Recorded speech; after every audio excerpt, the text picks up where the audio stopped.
बाज़ औक़ात ऐसा होता है कि जब आपका कोई अपना, जिसे आप अपनी जान से भी ज़्यादा अजीज़ रखते हैं, वो अचानक आपको छोड़कर चला जाए तो हम इस हकीकत को अपनाते ही नहीं और खुदा से शिकवा करने लग जाते हैं।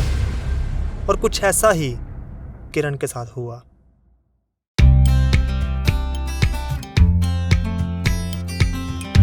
मैंने खुदा से कहा कि मेरी जान ले लें, लेकिन जैसा कि आप देख सकते हैं मैं अभी भी ज़िंदा हूँ। किरण एक खुश इखलाक लड़की थी और अपनी फैमिली के साथ खुशहाल ज़िंदगी गुजार रही थी। वह अपनी माँ की बहुत लाडली थी। माँ बेटी के रिश्ते के साथ साथ इनमें दोस्ती का रिश्ता भी था। मेरा मेरी माँ के साथ ताल्लुक़ बहुत अच्छा था। वो मेरी बहुत अच्छी दोस्त थी और बहुत अच्छी गाइडर भी थी। मैं उनसे अपनी डेली रूटीन शेयर करती थी और कुछ भी मेरी लाइफ में ऐसा नहीं था जो उनसे छुपा हुआ हो। किरण की वालदा की तबीयत अक्सर ख़राब रहने लग गई और वो करीबी डॉक्टर को चेक करवाकर घर आ जाती, लेकिन जब मर्ज़ बढ़ गया तो इन्हें अस्पताल लेकर जाना पड़ा। मेरी मम्मा की तबीयत दिन ब दिन बिगड़ती जा रही थी और वॉमिटिंग और उनकी आंखें येलो हो गई थी। जैसे हम उनको देख रहे थे तो हमें महसूस हुआ कि उनकी तबीयत कंट्रोल में नहीं आ रही। तो हमने उनको हॉस्पिटल चेकअप के लिए लेकर गए और उनका चेकअप हुआ तो पता चला कि उन्हें हेपेटाइटिस है। फिर हम गुजरांवाला से इधर इस्लामाबाद ले आए। जब हम मामा को हॉस्पिटल लेकर गए तो डॉक्टर ने मामा के ब्लड टेस्ट वगैरह किए और रिपोर्ट मिलने के बाद उनको डायग्नोज हुआ कि उन्हें लिवर साइरोसिस है, जो कि एक ख़तरनाक बीमारी है। ये लास्ट स्टेज है लिवर की, लिवर डिजीज़ की। और इसमें ये होता है कि लिवर के सारे जो सेल्स हैं वो स्कार्स में कन्वर्ट हो जाते हैं और लिवर जो है परमानेंटली डैमेज हो जाता है, काम करना छोड़ देते हैं। और उसके बाद हॉस्पिटल में ये हुआ कि हम काफ़ी दिनों तक हॉस्पिटल में रहे, ऑलमोस्ट 11 डेज़। और मामा को कंटिन्यूली ट्रीट किया जा रहा था, उन्हें मेडिसिन दी जा रही थी।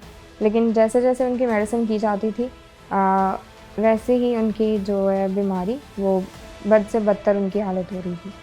वो कंट्रोल में नहीं आ रहे थे और हम सब बहुत परेशान थे इस बात के लिए, लेकिन उनकी बीमारी किसी तरीके से भी किसी भी मेडिसिन से कंट्रोल में नहीं थी। मुसलसल 10 दिन माँ के साथ अस्पताल में उनकी खिदमत करते हुए किरण की अपनी तबीयत भी नासाज हो गई, जिसके चलते उसे घर आना पड़ा। मामा का लास्ट डे था और मुझे घर जाना पड़ा तबीयत की ख़राबी की वजह से। लेकिन ये हुआ कि तकरीबन शाम का वक्त था और मुझे तब भाई की कॉल आई। भाई तब हॉस्पिटल में ही थे मामा के पास, और भाई की कॉल आई। भाई ने कहा कि जल्द से जल्द हॉस्पिटल पहुँचो। और मेरे माइंड में जस्ट ये था कि मामा की कंडीशन कुछ क्रिटिकल होगी, हालत ख़राब होगी, तो जाके उन्हें देखूँगी, उनसे बात वगैरह करूँगी तो वो ठीक होंगी। लेकिन जब हॉस्पिटल पहुँची तो मैंने देखा जाकर कि मामा को कम्प्लीटली बांधा हुआ है और पैक किया हुआ है। और मैं अपने सेंसेस खो चुकी थी उन्हें देखकर कि मैं ये उम्मीद नहीं थी रखती कि मुझे ये ख्याल ही नहीं था कि मेरी मामा जा सकती हैं, वो मुझे छोड़ सकती हैं। लेकिन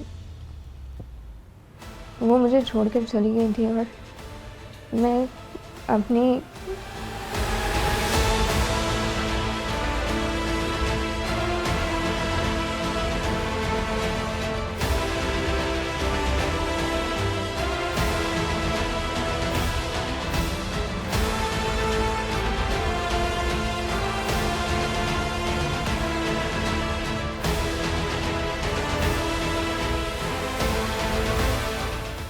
मैंने देख रही थी और उनके पास गई और उनसे उनका हाथ पकड़ा और उन्हें बोला, मामा उठ जाएं, मैं आपके बगैर नहीं रह सकती, मैं कैसे सर्वाइव करूँगी, आप तो लाइफ है मेरी। और लेकिन वो तब जा चुकी थी, वो मेरे पास नहीं थी और बहुत क्रिटिकल सिचुएशन थी मेरे लिए, हैंडल करना बहुत मुश्किल था।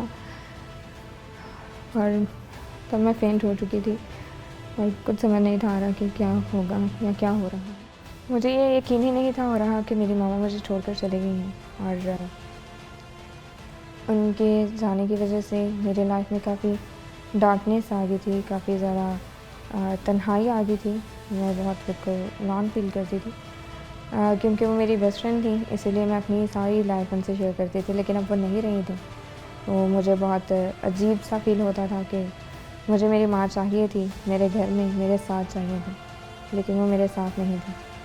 तो मैं कुछ भी अच्छे की उम्मीद छोड़ चुकी थी कि मेरे साथ कुछ भी अच्छा हो सकता है। हर तरफ अंधेरा, हर तरफ तारीकी नज़र आती थी। कुछ भी अच्छा, कुछ भी भला महसूस नहीं था होता। मैं खुदावंद से नाराज़ थी और इस वजह से क्योंकि मुझे खुदावंद से उम्मीद थी कि वो मेरी मामा को ठीक कर देंगे। भले उनकी सिचुएशन बहुत क्रिटिकल थी, लेकिन फिर भी मेरा ईमान था कि मेरी मामा ठीक हो जाएंगी। लेकिन वो ठीक नहीं हुई और वो इस दुनिया से चली गई। इस वजह से मैं खुदावंद से काफ़ी नाराज़ थी और मैंने दुआ करना छोड़ दिया था। एक शाम किरण अपने घर की छत पर चहलकदमी करते हुए रोकर खुदा से शिकवा कर रही थी। ये मेरी रूटीन में था कि मैं हर रोज़ दुआ करती थी, क्योंकि उन दिनों में मैंने दुआ करना छोड़ दी थी, लेकिन फिर भी खुदा से ऐसे चलते फिरते बात करना या कुछ भी ऐसे। तो वो एक डार्केस्ट इवनिंग थी मेरी लाइफ की। मैं छत पर गई और खुदा से बात कर रही थी और ऑलमोस्ट फॉर 2 आवर्स मैं कंटिन्यूअसली रो रही थी और खुदा से मदद मांग रही थी या खुदा उनको कह रही थी कि आप मुझे वापस बुला लें।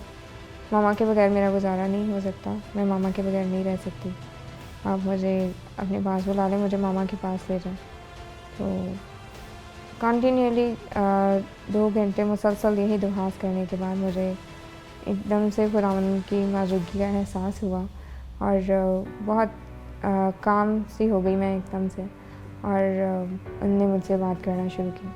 उसी शाम जब मैं दुआ कर रही थी तो खुदावंद ने मुझसे बात की और खुदावंद ने कहा कि मैं तेरी माँ से ज़्यादा तुझसे प्यार करता हूँ और उससे ज़्यादा तेरा ख्याल रखूँगा और तुम्हें किसी चीज़ से परेशान होने की या किसी चीज़ की फ़िक्र करने की ज़रूरत नहीं।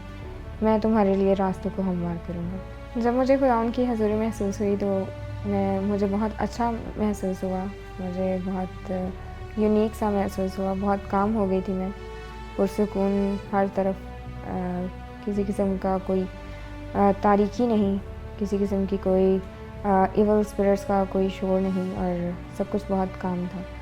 और जब मुझे खुदावंद की हज़ूरी महसूस हो रही थी और जब वो मुझसे बात कर रहे थे तो मैं ज़मीन पर झुक गई और मुसलसल मैं रो रही थी, लेकिन वो खुशी के आंसू थे और वो इसलिए कि मैं इसलिए खुश थी कि खुदावंद ने मुझसे बात की है और वो मेरी केयर करते हैं, मुझसे प्यार करते हैं। जब मैं खुदा से नाराज़ थी तो वो टाइम मेरी लाइफ का डार्केस्ट टाइम था, क्योंकि एक तो मेरी मामा चली गई थी, उस वजह से भी मैं काफ़ी परेशान थी, काफ़ी दुख में थी और इस वजह से भी मेरी लाइफ का डार्केस्ट टाइम था कि मैंने खुदा को छोड़ दिया था। लेकिन जब मैंने खुदावंद की प्रेजेंस फ़ील की तो मुझे बहुत अच्छा फ़ील हुआ और एकदम ऐसे जैसे किसी की ज़िंदगी में बहारें आ गई हों और सच में वो बहुत अच्छा टाइम था। मैंने खुदावंद को फ़ील किया, खुदावंद की प्रेजेंस को फ़ील किया, उन्होंने मुझसे बात की, तो मेरे लिए मेरी लाइफ का वो बहुत अच्छा टाइम था। अपने देखने वालों को मैं ये कहना चाहती हूँ कि कभी भी ज़िंदगी में कोई कितना भी मुश्किल टाइम क्यों ना आ जाए, खुदावंद से पीछे ना हटें और खुदावंद को ना छोड़ें और इस बात का यकीन रखें, इस बात का एतमाद रखें कि खुदावंद आपको मुश्किल से मुश्किल हालात में से बचाने की क़ुव्वत रखता है। वो कादिर मुतलक है, वो आपके लिए, आपकी खुशी के लिए, आपकी ज़िंदगी में खुशियाँ लाने के लिए वो कुछ भी कर सकता है।